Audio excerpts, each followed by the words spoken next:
Produksioni Zëri i Shtimes prezanton tregime për fëmijë. Në këtë cikël tregimesh mund të dëgjoni 40 hadithe të shoqëruara me tregime për fëmijë. Mesazhi i së cilave vlen të dëgjohet, mësohet dhe zbatohet në jetën tonë të përditshme. Dëgjim të këndshëm.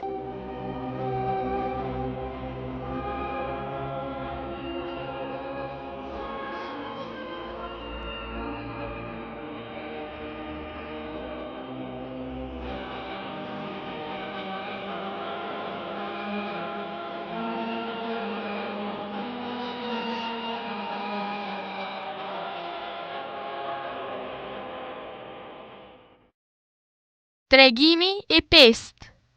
Gafari, Aliu dhe Ismaili.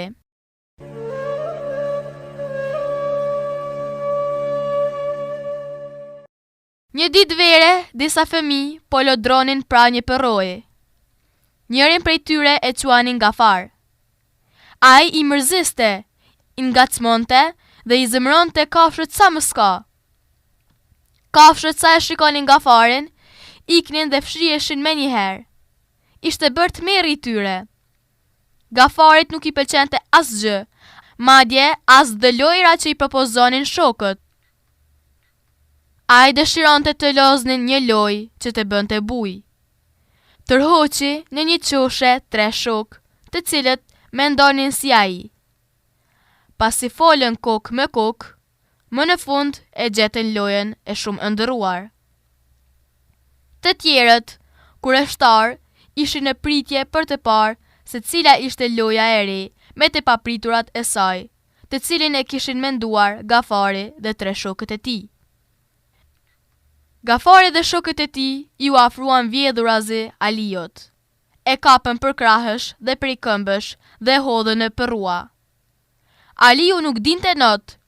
Ai s'kishte shumë kohë që kishte ardhur në qytet. Aliu u tremb shumë, u përpëlet disa herë duke lëvizur këmbë e duar, por pa dobi, se nuk dinte not. Bërteste më të madhe e kërkonte ndihmë.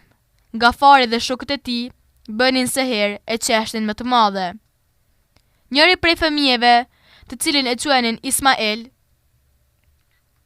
duke e parë shokun e tij në rrezik, u zhvesh me njëherë. Ismaili ishte i fortë dhe trim. Gafari nuk mund të kapej dot me të. Ismaili u hodh në përrua, notoi si notar i vërtet dhe nxori Aliun shëndosh në breg. Ismaili i hodhi një vështrim plot zemërim Gafarit. Donte që ai ta kuptonte veprimin e gabuar që kishte bërë ndaj shokut. Fëmijët e tjerë e rrethuan Ismailin dhe e përshëndetën. Guximi dhe veprimi i tij shpëtoi Aliun, që për pak desh u mbyt nga loja e pamenduar, e pakëndshme dhe e rrezikshme e Gafarit dhe shokëve të tij.